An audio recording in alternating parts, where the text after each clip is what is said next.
Great. Well, welcome everyone. My name is Mim Senft, and I am one of the co-founders and the CEO of Global Women for Wellbeing. We are focused on empowering more healthy female leadership at all levels for a more sustainable world. And based on the research that we did, research literature reviews a few years ago, it became very clear that caregiving was one of the key barriers when we start talking about helping more women get into leadership roles at all levels. And so we are very excited to have with us today our GW4W member, the founder and CEO of Grand Family Planning, and the author of a wonderful book called Dementia Sucks. Welcome, Tracey Lawrence. Thanks, Mim. It's great to be here. I'm very excited to be having this conversation with you today about caregiving and this enormous crisis that nobody's talking about. Yeah. And I know for you and me, and for many of our members, this is personal. We wanted to start with kind of defining what that means, because there are caregivers that are informal caregivers, and those are the unpaid individuals. There would be a spouse or a partner, a family member, a friend, someone that's involved in assisting others with activities of daily living and or medical tasks. Right. As opposed to your formal caregivers, and those are the ones that are the paid care providers. So they may be coming into your home. It may be a care setting like a daycare or residential facility or long-term care facility. Right. And very often those people are in the position of not just being a professional caregiver, but a lot of times they have informal caregiving to do at home. So they're doing double duty. Right. It's one of the most difficult jobs a person can elect to take on. For those of us who've had situations where they need to bring someone in to their home, it's very difficult. When my dad got sick, and the first time I invited a hired caregiver in to help out with him, my father threw her out. I'm guessing that's not so unusual if anybody is truly independent or living by themselves. Yes. And, and the thing was, I was mortified because I was the one who hired this person. And I called the agency and I was apologizing profusely. And she said, listen, this happens all the time, because there's this, when our aging loved ones are losing control, the thing you have to keep in mind is that they are going to do whatever they can to regain that illusion that they do still have control. And so what they will do is exert control upon whoever's convenient. And that's usually you. So that seems like a moment for words of wisdom. Knowing that you have a lot of experience in this area, if somebody is new to this, are there one or two things that you can potentially do to avoid that from the beginning? Okay. And now, of course, it's a very individual thing, and it's very dependent on the relationship that you have with your loved one. But the way I look at it is that many of us who fall into caregiving, family caregiving, informal caregiving, is that first of all, there's no manual for it, right? We're coming into this all good intentions, wanting to help the people we love. So, and we tend to make lists, right? Here's my list of things to do, and we want to check that thing off of our list. And getting mom and dad squared away is not a to-do item. Okay, it's a process. So you have to understand that when you are in that position where you are helping your loved one to make better decisions about how they can conduct their lives, we have this tendency to say, Mom, I really need you to do this. And that's going to make them go, no, because you are telling them what they have to do. And you are their kid, and it doesn't matter how mature or accomplished you are still their child. So for you to be telling them what they need to do when they have spent their entire lives being independent and productive people is offensive. Right? Well, and I would say it's not just children, right? I mean, I've seen this with older people and younger caregivers. It may not necessarily be a child, but a niece, a neighbor, a friend, still the same type of reaction. Yes. And so what I've learned is that you can flip the conversation. Hmm. And by showing the person you're interested in helping how their behavior can help you, you're giving power back to them. So for instance, instead of saying, you have to let this person come into your house, you can say, you know what, I understand that you have concerns about this, but by allowing us to bring in this personal assistant for you, okay, we're going to be able to extend your independence longer. We're going to be able to give you someone who can just help you to do the things you used to be able to do well on your own, but now we're going to get you a little help. And to frame it more as a personal assistant than as, the babysitter, right? Which is Right. what they really do not want to have. And also, one of the things that I used to do with my mom was to make it about how she could help me avoid stress, because I'm Mm. so worried about her that look, Mom, if I call your apartment at 8 o'clock in the morning and you don't pick up the phone, I have this picture in my head of you laying on the floor, unable to get to the phone. Right. That's a really terrible feeling for me to have. If I know someone's coming in to help you, then that will take that stress off of me. So please do it for me. Yeah. And that's a way of, and now, okay, now she's got the power to take your stress away, and that makes them feel better. Yeah, I know that we have a neighbor here that recently now has somebody coming in. And one of the big pluses is that there are, because she's no longer allowed to drive, but her caregiver is, it's, well, now you can go out, and for her, it's like, I can go get a pedicure once in a while, Mm-hmm. or I can go to lunch with with my friends when it was unsafe. So I see, so again, it's kind of building in that, like, what's in it for you, basically. Oh And yeah. that this is an enhancement, not something that is, taking away. But I think clearly too, just talking through somebody coming into your home for anyone at any age is always a challenge. So I think particularly in this situation, doing those conversations before the fact is probably going to make it a little bit easier. Yes, yes. And knowing where to go for these people, and what resources you can utilize to bring these people in, because a lot of people are very afraid of running out of money, not having enough money to pay for people. There are fears about fraud. uh, Right. you And know that's not unfounded.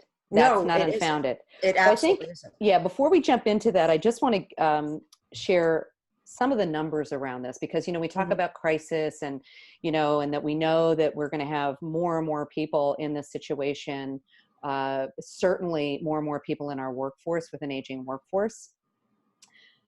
So according to the National Alliance for Caregiving and AARP data, there are approximately 43.5 million caregivers that are providing unpaid care to an adult or child, and that's happened over the past 12 months. Now, it's kind of interesting of that number, that we know that the majority of them are caregivers to one other adult.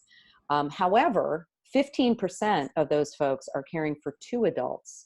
Mm-hmm. And there's a small percentage, 3%, that's caring for three or more adults, which was kind of mind blowing to me. I can't even imagine the Mm-hmm. stress. Oh, sure.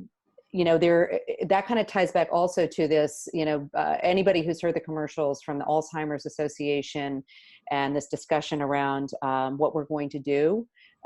Of those 43.5 million caregivers, right now, about 15.7 million are adult family caregivers caring for somebody that has Alzheimer's disease or some other form of dementia. And I Mm-hmm. know that this is something that you personally have experienced, and I know that it prompted the book, but it would be interesting if you could share with us just some of the emotional process that you went through when you found out about your parents, and Sure. what that was like for you to start making decisions for them. Sure. Well, my dad went first, and he had been masterfully masking the fact that he was getting sick. And my parents were in Florida, and I was in New Jersey, and I would speak to my dad regularly. My dad wasn't just my dad; he was my friend. I was crazy about him. He was a very smart, capable guy. And so when I saw how he was moving and how he was acting, I knew that there was something really wrong. And then he had a major crisis that tipped him over, and he went from being sick to having full-blown short-term memory loss. His short-term memory completely evaporated. And that was frightening for him, but it was frightening for all of us, because you're used to this person having such, is being so self-possessed and being so able. And, when you ask them a question, they can give you a good answer. And now you've got someone who is every couple of minutes asking the same question again and again. When my father landed in the hospital, he couldn't remember why he got there. He couldn't remember that he'd been sick. And all of the misconceptions we have about dementia, it's startling. You don't realize that dementia isn't just memory loss, but it's anxiety. Consider how anxious you would be if you couldn't rely on your own brain for information. You just put your keys down, and then you look back and they're gone, right? Or apparently so. And there's hostility. They get angry. They become, sometimes, my mom's case, she became violent because they're thinking that somebody's trying to pull something on them, that this, I couldn't possibly have done that, so someone's doing it to me, or this, I didn't misplace this, somebody stole it. That's a very common thing. And were you working during this time? Oh yeah. When my father got sick, I had been a graphic artist most of my life, and I had the luxury of working out of my home.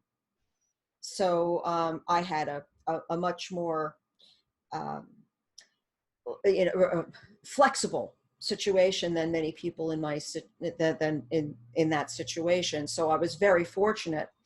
And I also had the advantage of having my father had resources.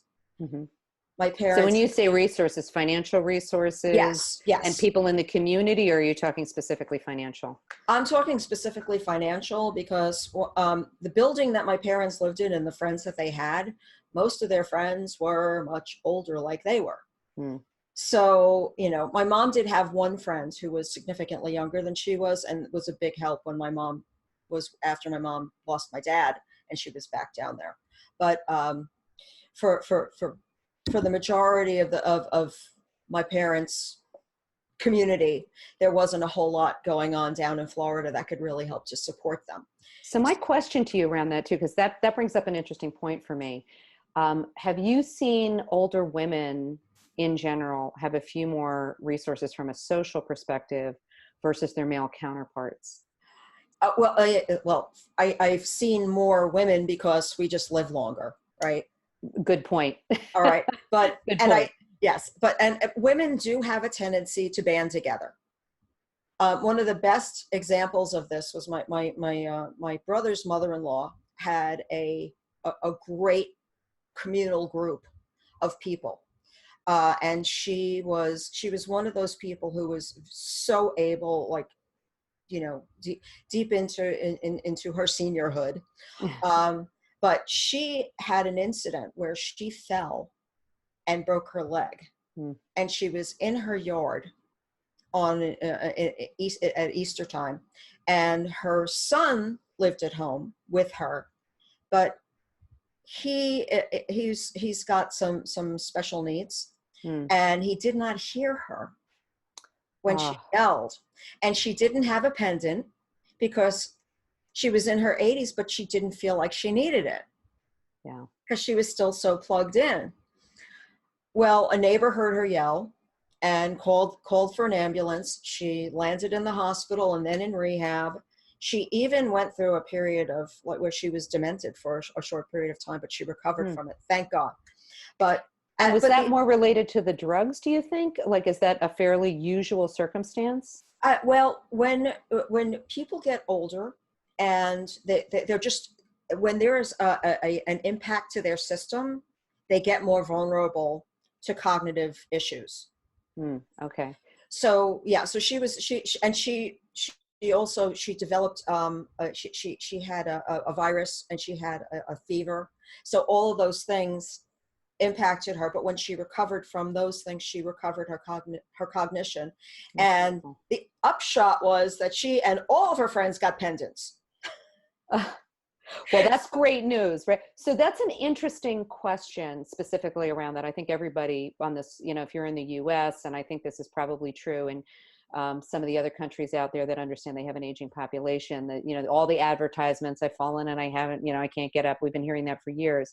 But it does bring, when do you start to have that discussion with somebody in your family? I think that that's a really important discussion for most people to have. And again, it's one of those things, do we view that as giving up independence, or is it more like the insurance policy that is just what we need to do? So I'm curious as to when you would suggest having that conversation. Yeah, when you have the thought that you should probably have the conversation, then you should try to have the conversation. And always remember, just never come at them with, you got to do this. You want to come at them, you want to appeal to their sense of how much do they want to make you feel better.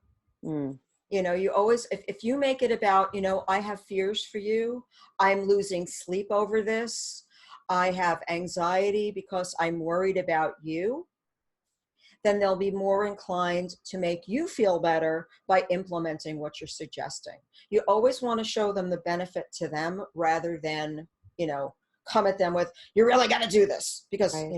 Because I say so. Well, and would it be fair to, you can also bring into the conversation, you may never need this, but it would make me feel better, to kind of take away a little bit of that stigma. Yes. And another thing that you can do is look for stories of people and, talk about, hey, did you hear about so-and-so? They fell and they were on the floor for 3 hours. I mean, if you pay attention, those stories are going to come up. And if you bring up a third person story about something that concerns you, then, you can get them talking about it, get them responding to it. And then you could say, well, I'm a little concerned about how something like that might happen to you. How would you feel about, right? So then you've got them thinking, oh, you know what? It happened to that person, so it could happen to me. So maybe, just maybe, you can persuade them to implement something that you're thinking they should implement. Yeah, and we just got a comment. I just wanted to share this with you, from one of the folks on the call here with us today, or the webinar with us. Love the explanation of the benefit for the caregiver, because it's saying it, but it's also true. It's not just about like, well, I'm saying this to make it better for you, but I think the stress for any caregiver, like this is one of those things that benefits both the person that is being taken care of and for you, and takes a little bit more anxiety off of you, particularly if you have a full-time job, that you're going to get a phone call immediately, right, that there's going to be help, on the way. Mm-hmm. But even vetting those resources can sometimes be a little bit overwhelming. Yes. And so sometimes it's good to have some navigation, yes, around some of that. So since we talk a lot about gender differences here at Global Women for Wellbeing, probably no surprise to anybody who's listening that even though there are great men out there that are sharing in the caregiving tasks, women still shoulder the vast majority of, yes, them. And we know that that's starting to change with some of the younger folks, but certainly not there yet. And, again, want to honor the good men that are out there doing that, but recognizing that this is one of these big issues that is impacting women in the workplace. So on average, women are providing 21.9 hours per week versus their male counterparts at 17.4 hours. And though that 3-ish hours doesn't seem like a lot, I think for any of us that are in an information overload, running 24/7, that 3 hours can be a real gift back to a person and makes a huge difference. So what have you seen, in terms of some of the frustrations from the women versus the men? Are there different ways when you go in and talk to women versus men around caregiving that you think are helpful? It's so individual, Mim. One of my favorite clients was a man. Mm-hmm. He had his mother living in his home. At the time that I reached out to them, they had been caregiving mom in their home for a year and a half, and they didn't realize that she was demented. Wow. Apparently, she'd always been kind of difficult. but now that she was in the realm of early dementia, she was really off the charts, and she was making them crazy. The wife / daughter-in-law was so raw from the situation that she was like on the verge of completely losing it. The first time I met with them, I went to hug her, and she was like, "Don't! I'll shatter into a million pieces." And I was like, "Okay." Isn't that interesting to think how, like, just that emotional stress and trying to hold everything together. Yes. And it gets to that superwoman syndrome and not waiting till you get to that crisis point versus recognizing what you can put in beforehand. But yes. Yeah. So what did you tell that woman? Well, I backed off. And I said to them at the time, I said, "Look, I said, you guys have some processing to do. I think I can help you. So get back to me if you think I can." And the husband got back to me like in about a week later, and he said, "I need to hire you because I need for my wife to know that there's light at the end of the tunnel." Oh, wow. And that's profound. It really was. And they have a great relationship. Their marriage is rock solid. And, and mom was threatening that marriage because it was so stressful. But what we did was we came in and we suggested that we place mom in a respite situation, which is to say that we had a home that was very appropriate for her, where we could remove her from the family home and say, "Okay, well, this is just temporary." Okay, while we figure things out. And by placing mom in this home, we put her in a place where she could have her activities, where she could be social, where she knew she was driving a wedge between her son and daughter-in-law and didn't want to be that person. She felt bad about it. So, while she didn't necessarily want to go to a home, she also didn't want to be the cause of stress. So by finding a really great place that was affordable to the family, that served the mom's needs and gave the people, that couple, their lives back, was such a huge thing. And I mean, I was getting all these texts and messages. "You guys are amazing. You're super women." So it was awesome. And and things did get crazier for that family unexpectedly. But to have been able to intervene and provide a situation that was so workable for everyone, that served everyone so beautifully, even though it was short-lived. Well, and I think some of those things are not really talked about because it does work on both sides. And you may want to care for that loved one, if it's a parent or older relative or friend or neighbor.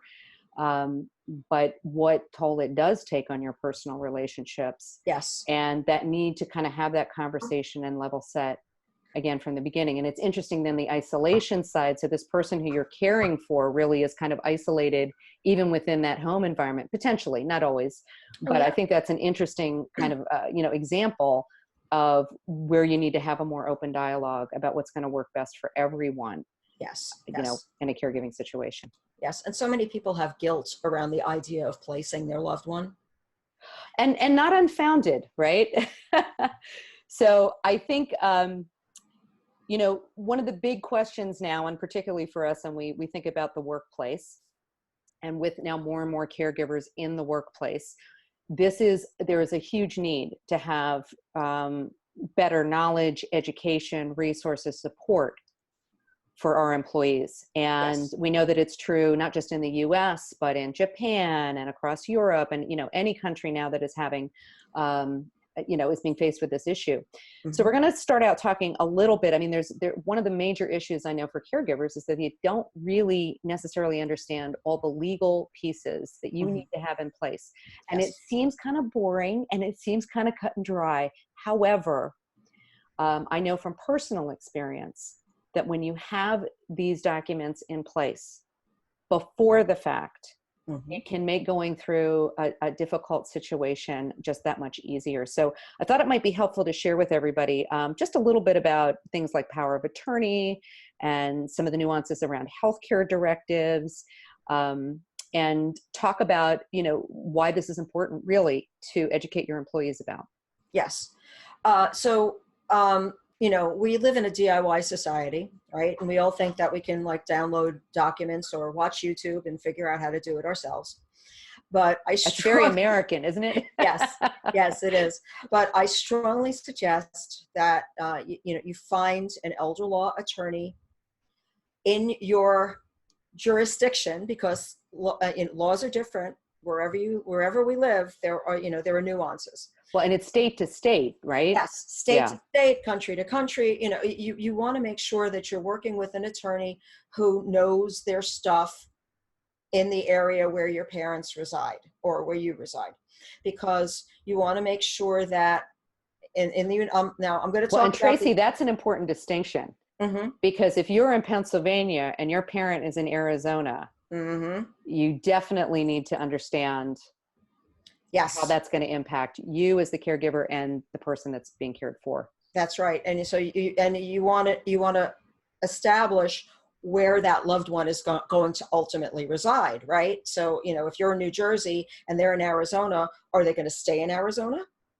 Or are they going to move closer to you where you can help to oversee their care, which is, personally, I think it's a smarter move. But, or if you're willing to go to Arizona, that's cool too. But you need to think about those things before you set them in motion. And but some of the common elements are, you need to have power of attorney.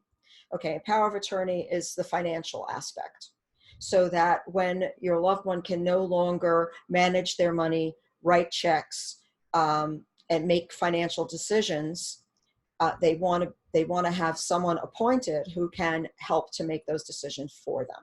So that's what power of attorney is. That's saying, I trust this person to sign checks for me. I trust this person to help me make financial decisions. So that POA is extremely important. And it doesn't necessarily have to be a family member, right? Because there are No. people that are single, that don't have children. Mm-hmm. So I believe you've seen attorneys, like their personal attorney, potentially become that person. Yes. Uh, Yes. right. And So that's yeah. And I have a care manager who I work with, who, and she has a lot of care management cases where her clients have no one. And she is extremely trustworthy. She has been vetted. She has relationships with attorneys who can help to appoint her as their POA and healthcare proxy. right. So I would assume she's had like a criminal background check and Hmm. she's been fully vetted. So I think Yes. it's important for everybody to understand what that really means, or getting to somebody who understands how to make sure Right. that You that don't. person's been vetted, because we've all heard, unfortunately, the horror stories of Yeah. somebody coming in and Hmm. convincing somebody to become power of attorney, and then Yes. the family or somebody else now no longer, or too late realizes that somebody's gotten in there. So Yes. power of attorney is something, and correct me if I'm wrong here, you can have it put in place, but if you want to change that like 10 years down the road because circumstances change, you can certainly do that. Yes. Absolutely. You're never stuck. It's Good. always, the ball is always in your court, as long as you're cognitively intact. Right. Okay. Right. So Okay. that's an interesting, how does that get determined? That's a really good question too. Now, I have met with elder law attorneys who they have their own little tests. Oh, interesting. Yeah, The attorneys have the tests. yeah, they do, Hmm. and they will ask a number of questions of the person to make sure that they know what they're doing. That make sure that they're not being coerced in any way. So there's that. And then, there are geriatricians, and there are neurologists, there are psychologists, all of these people who are capable of making a determination. And there are empirical tests that can be given that see where a person is at cognitively at any given time in their lives. But the way to really establish it, though, is to start when the person is healthy, create a baseline, and then you have comparative data. Well, and that might even be an interesting topic for people in the workplace or like HR benefits folks. Yes. Is to recommend that once you hit a certain age, you just may want to go and get your own baseline done. So you have it in your medical records, and that way Yes. nobody can dispute that. Right.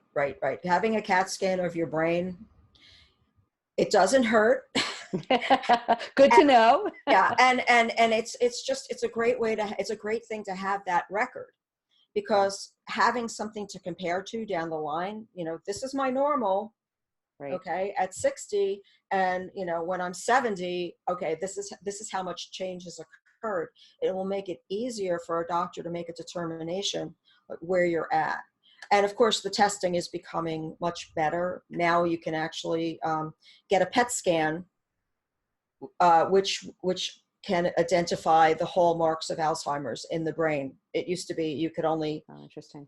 Affirmatively diagnose Alzheimer's disease with an autopsy, which is not very little late. Yeah, we kind of need to get it done before that. Yes. So that's really great. And so along those lines, the second document is the healthcare directive. So yes. You can just share a little bit about, I think some people probably already know what it is, but just a level, kind of give a baseline of what should be included in that healthcare directive and what kind of legal power it really has.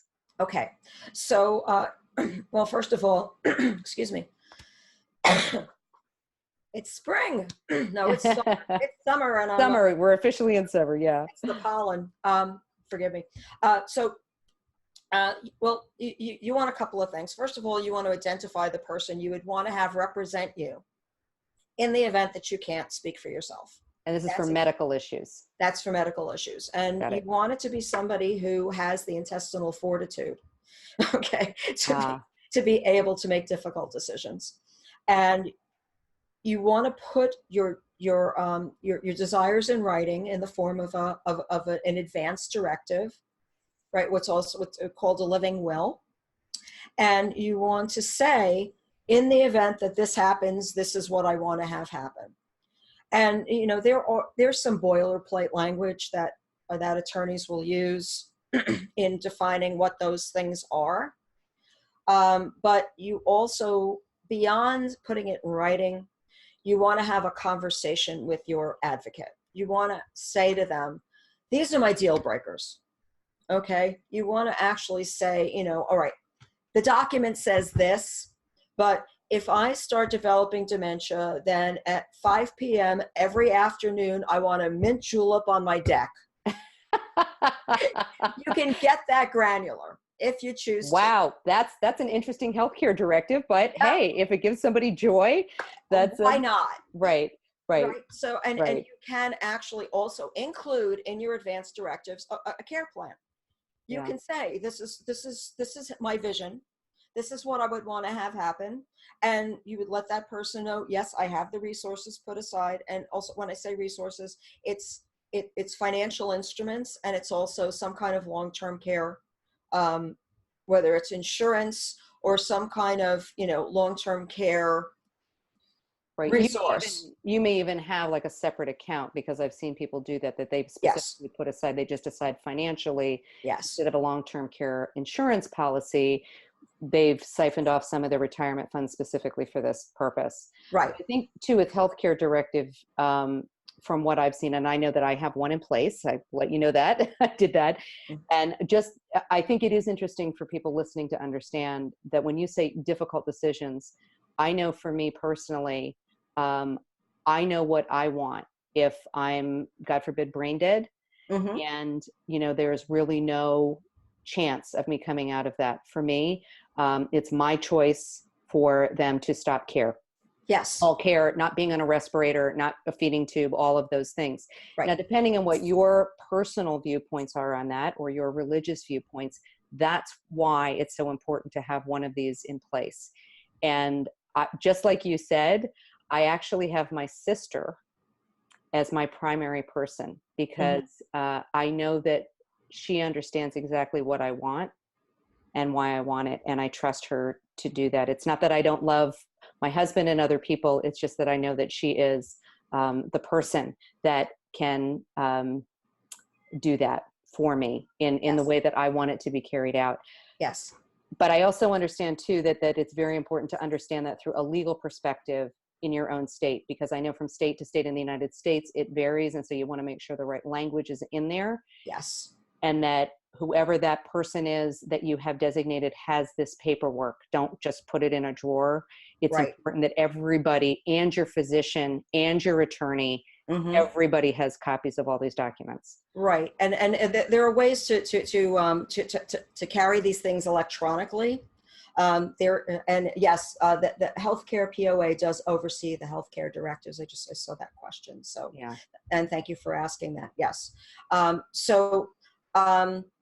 You can actually, there's a tool that I use, and if anybody wants to know about it, you can contact me, but it's a way of putting your information in a safe cloud repository where the people you care about most, where your POAs, where your healthcare proxies can access that data, so that they don't need to be looking for a safe deposit box key or shuffling through papers when there's an emergency. And they can actually pull up that data on their phone if they choose to. So there are ways of being able to manage that information electronically, which I'm a big proponent of.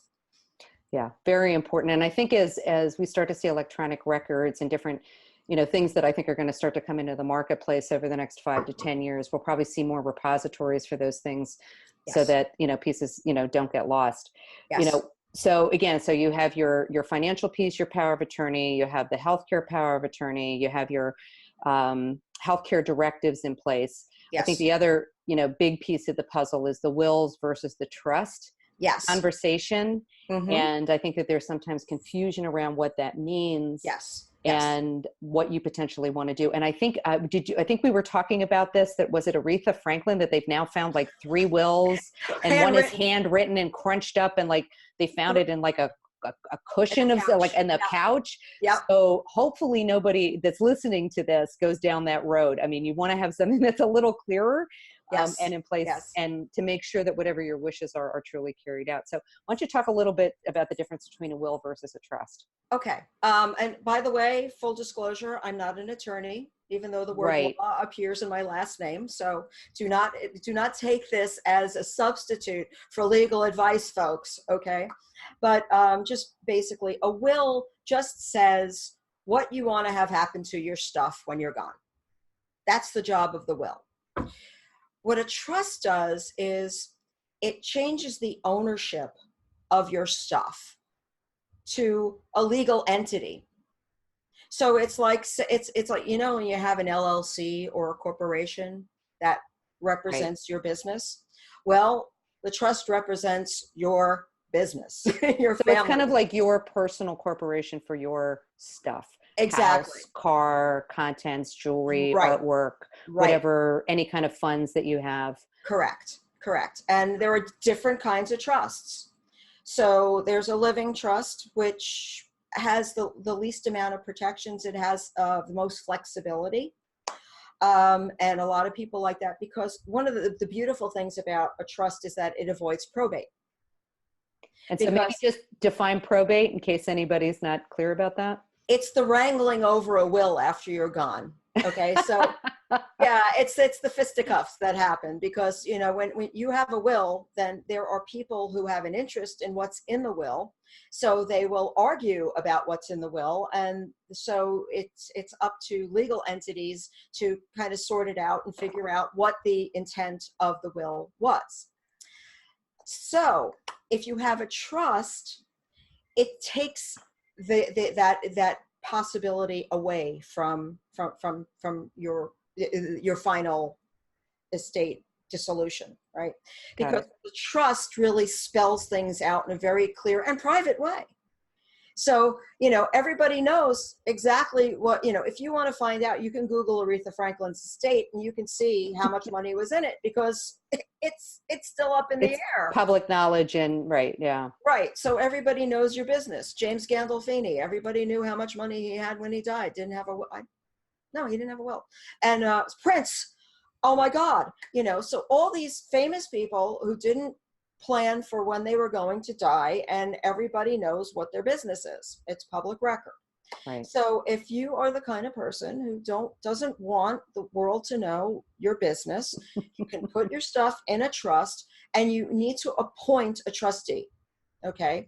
The trustee is the person who actually has the key to unlock the trust and allow stuff in and out.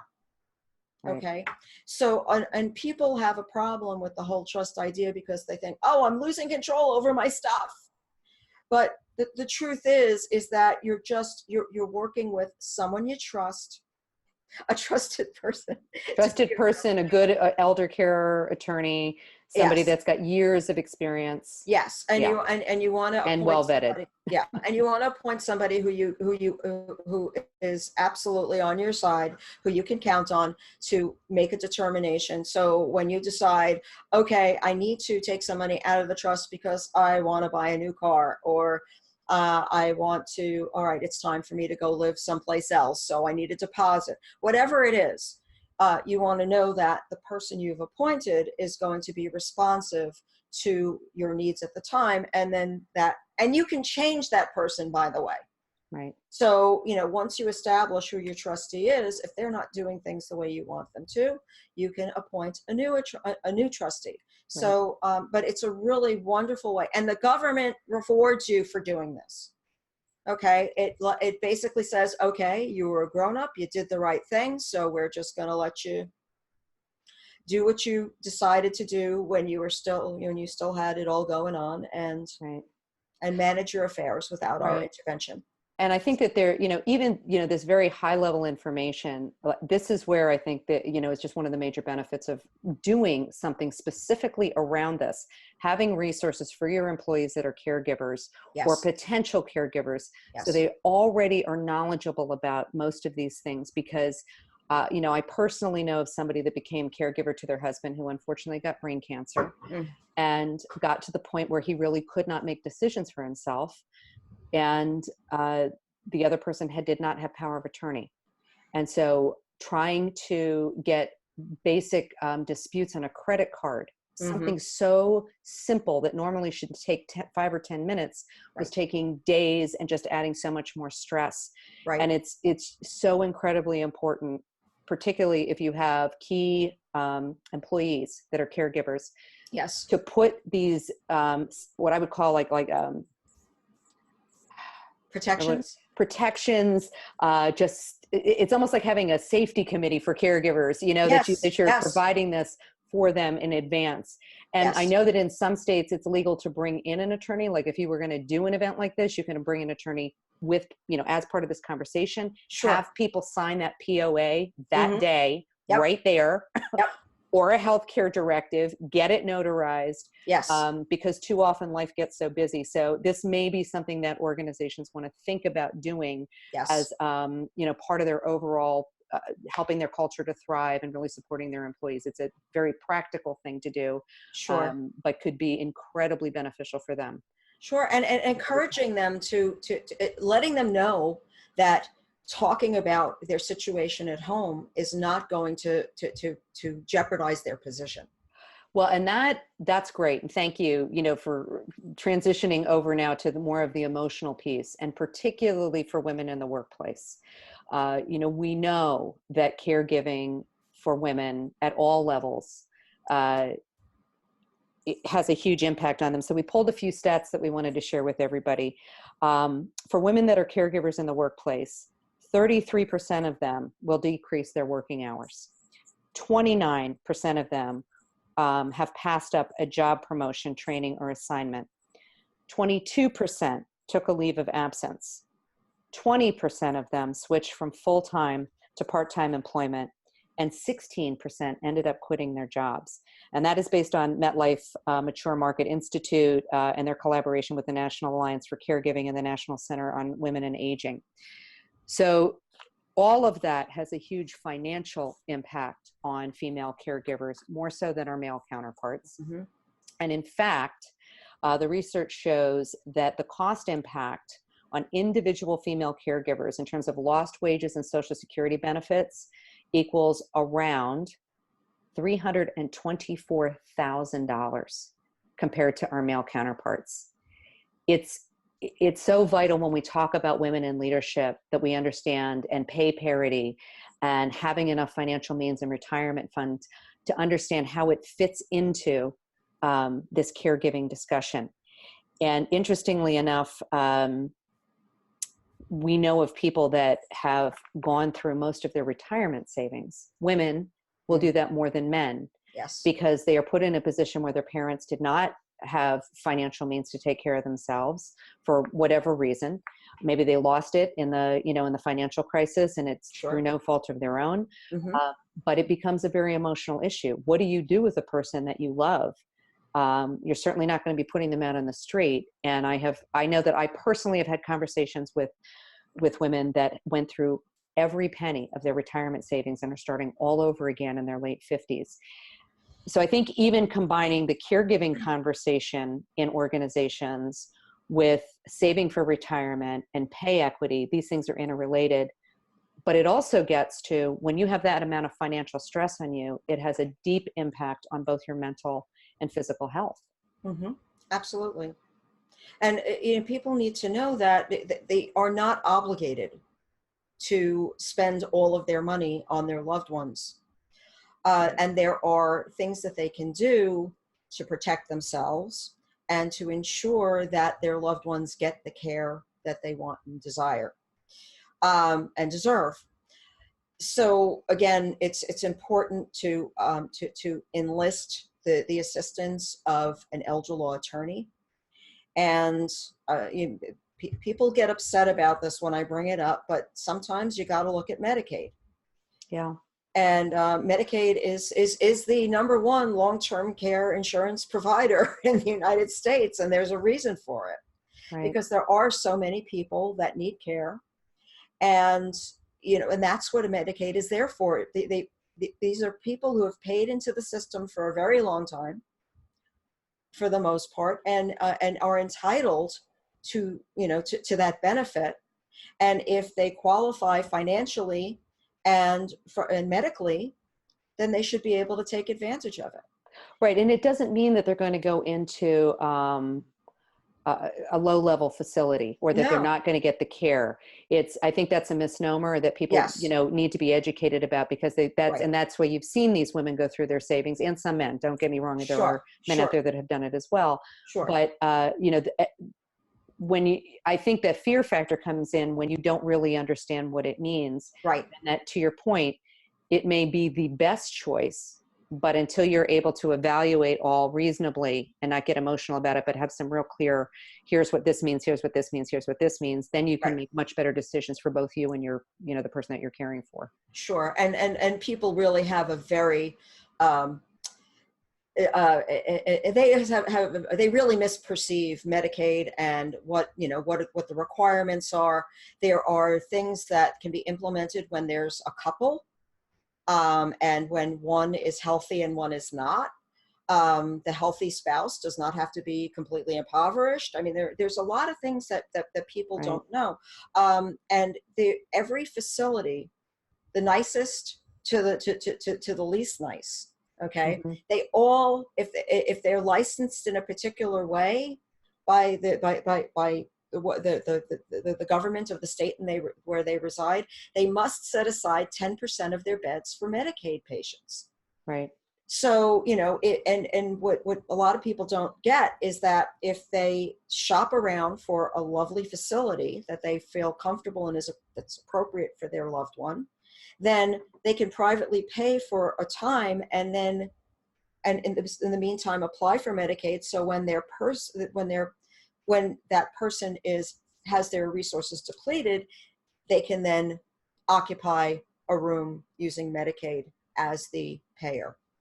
Yeah. And I think that, as we're talking through all of this, when we talk about, and somebody just brought up self-care, all Yes. of this really is self-care. When we think about self-care, we often think, well, make sure you're giving yourself a break and getting enough sleep and doing those things. And all of that, I think for all of us is very important.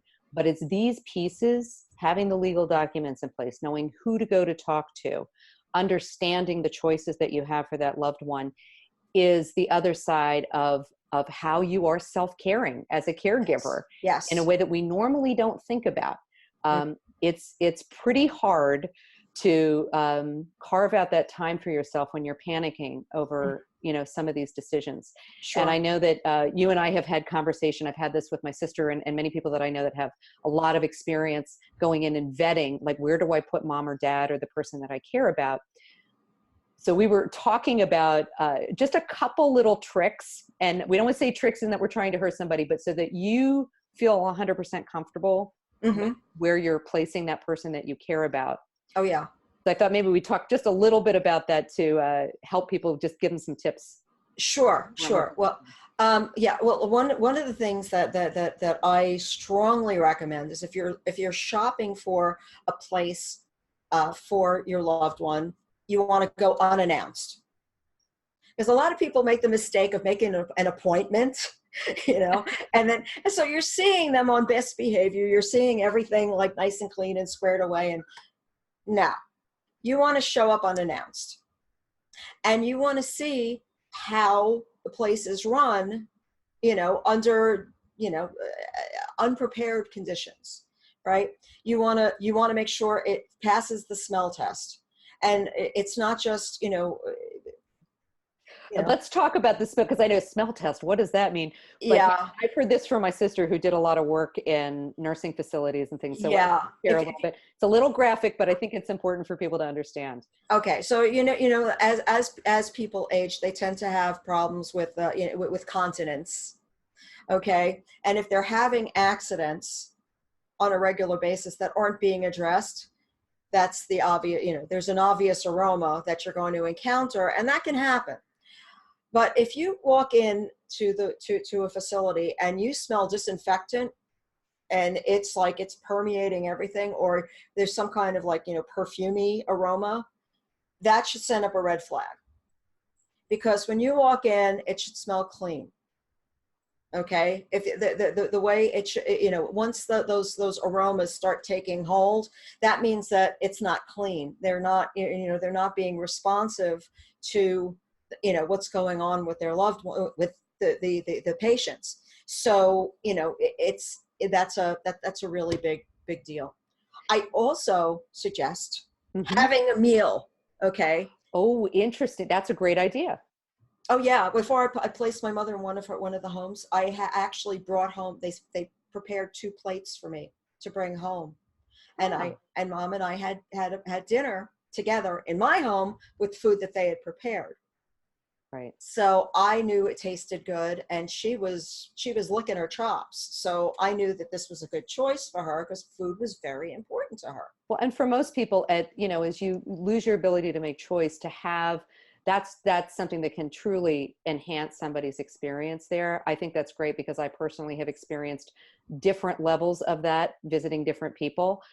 So interesting. And noise level, I think, is something else to think about. If there's any way you can get in there in the evening, we know that, and again, this is state by state. So just to be clear, regulations around 55 plus communities, around nursing homes, around the different types of places that you can put them. It's really important to have somebody with you that understands those nuances and the nuances in your state, because you don't want to be surprised that it is the saddest thing, and I have heard this, that a loved one gets placed in a facility and they realize that the pretty shiny thing that they thought it was, and that they were going to get this great care, ends up being a for-profit place where people are not getting the care on the back end. Right. And that's heartbreaking when you've already gone through all of this. So doing the homework and helping people to understand some of these things can take away so much stress. Yes. We're getting almost to the top of the hour. So the other piece that we always talk about at Global Women for Wellbeing is understanding that as a caregiver, please listen.